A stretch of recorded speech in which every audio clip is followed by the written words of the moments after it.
ஒன்றும் இல்லை, லவ் பண்றவங்க ஆல்ரெடி இப்ப இருக்கிற ஏஜ் ஆனவங்களாம் வந்து ஆல்ரெடி ஸ்கூல்ல ஒரு லவ் இருக்கும், காலேஜ்ல ஒரு லவ் இருக்கும், அப்புறம் வேலையில ஒரு லவ் இருக்கும். அதெல்லாம் வந்து மெமரி. முன்னாடி ஒரு புதுசா ஒரு பொண்ணை இப்ப நானே இருக்கேன், நான் ஒரு 40 வயசு இருக்குன்னா ஒரு பொண்ணை பாக்குறான்னா எனக்கு முன்னாடி ஒரு 5 லவ் இருக்கான். அதெல்லாம் வந்து ஞாபகப்படுத்தி ஸ்கூல் லைஃப்ல என்ன பண்ணேன், காலேஜ் லைஃப்ல என்ன பண்ணேன், ஒர்க்ல என்ன பண்ணேன் அப்படின்னு சொல்லிட்டு அதெல்லாம் மெமரியா இப்ப சொல்றாங்க.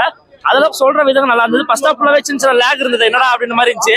செகண்ட் ஹாஃப் ஃபுல்லாவே மேனேஜ் பண்ணி கொண்டு போயிருந்தாங்க, நல்லா இருந்துச்சு பாக்குறதுக்கு. ரொம்ப சூப்பரா இருந்தது. எல்லாமே சாங் கேட்கவும் நல்லா இருந்துச்சு. அது இல்லாம நல்லா ஃபீல் ஆயிடுச்சு. என்னடா ஐயோ நம்மளும் ஸ்கூல் படிக்கிற மாதிரியே ஃபீல் ஆயிடுச்சு சில இடத்துல பார்க்கும்போது. ஹீரோ மாதிரியே இல்ல, நம்ம ஃப்ரெண்டு, நம்ம பையன், பக்கத்து வீட்டு பையன் அப்படின்னு தான் சொல்லலாம். அந்த அளவுக்கு நல்லா பண்ணிருக்கேன், நல்லா இருக்கு பார்க்கலாம். ஹீரோ சூப்பரா பண்ணிருக்காரு, நல்லா ஒர்க் அவுட் ஆயிருக்கு. அது இல்லாம என்னன்னா நம்ம சில பேர் பில்டப்லாம் காட்டுவோம். நம்ம பிரதீப் சார் எல்லாம் பார்த்தீங்கன்னா அதுல பில்டப்லாம் இருக்கும், அது ஒரு ஸ்டைல்ல இருக்கும். ஆனா இது வந்து ஒரு ஒரு ஒரு எப்படி சொல்லணும், ஒரு மிடில் கிளாஸ்ல ஒரு பையன் எப்படி இருப்பான் அந்த மாதிரி ஒரு இது நல்லா இருந்துச்சு. இல்ல, அந்த ஸ்டைல் நிறைய இருக்கு தலைவா, அவர் ஸ்டைல்ல இருக்கு. அது ஸ்டைலா இருக்கு, அவரு ஹேண்டில் பண்ணிருப்பாரு. இவரு ஒரு நேரம் மிடில் கிளாஸ் என்ன பண்ணிருப்பாங்க அந்த மாதிரி ஒரு ஸ்டைல பண்ணிருக்காரு. ரொம்ப நல்லா பண்ணிருக்காரு. எல்லாமே என்ன எங்கேயுமே கிளாமர் மட்டும் தான் கொஞ்சம் காட்டாம போயிட்டாங்க, அதுதான் ஒரு வருத்தமா இருந்துச்சு. மற்றபடி நல்ல கதை. இப்ப இருக்கிற ஜென்ரேஷன்லாம் வந்து லவ் பண்றதுக்கு, என்ஜாய் பண்றதுக்கு ஒரு படம் வேணும். இந்த படத்தை வந்து பார்த்து என்ஜாய் பண்ணி அவங்களும் அவங்க வேலையை பார்க்கலாம். நல்லா இருக்கு படம். ஒரு சில சாயல் இருக்கு தலைவா, அந்த ஸ்கூல் போர்ஷன் ஃபுல்லாவே அந்த 96 மாதிரி தான் இருந்தது. இருந்தாலும் இது ஒரு வேற ஸ்டைல்ல கொண்டு போயிருந்தாங்க, நல்லா இருந்துச்சு பாக்கிறதுக்கு. அதெல்லாம் ரொம்ப நல்லா இருக்கு தலைவா. அங்கங்க நம்மள சிரிக்க வச்சிருக்காங்க, அது ஒரு பக்கம் இருக்கு. ஏன்னா நம்ம வந்து ஒரு மாதிரி பார்க்காம ஒரு சில இடத்துல சிந்திக்க வச்சிருக்காங்க. ஓ அப்படின்ற மாதிரி. ஆனா ரசிக்கிற மாதிரி இருக்கு, எங்கேயுமே போர் அடிக்காம ஒரு நல்லா ஜாலியா கலகலன்னு ஒரு படம் பார்த்துட்டு போலாம்.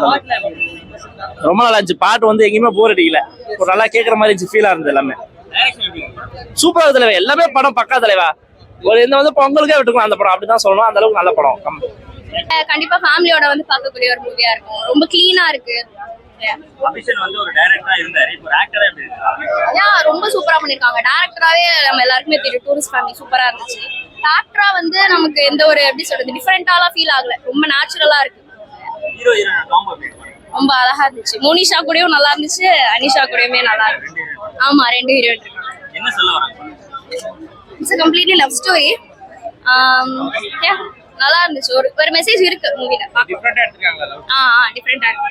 ஒரு ஸ்கூல்ல ஒரு ஸ்டூடண்ட்னால மேபி 96 வரை பண்ணிருப்பாங்க. நோ. சோ இது கம்ப்ளீட்டா டிஃபரெண்ட் தான். ஓவராலா படத்துக்கு என்ன ரேட்டிங்? 10 out of 10 கொடுக்கலாங்க. நல்ல மூவி. ஃபேமிலியோட வந்து பார்க்கலாம், க்ளீனா இருக்கு. இது யாருக்கான ஒரு படமா, எந்த ஒரு ஆடியன்ஸ்? ஜென்சி கிட்ஸ்க்கு ரொம்ப ரிலேட் ஆகும். ஃபேமிலியாவுமே வந்து பார்க்கலாம், நல்ல மூவி. இது மெசேஜ் நிறைய சொல்லிருக்காங்க, அந்த காதல் பத்தி மெசேஜ். ரொம்ப போர்மையா இருக்கு.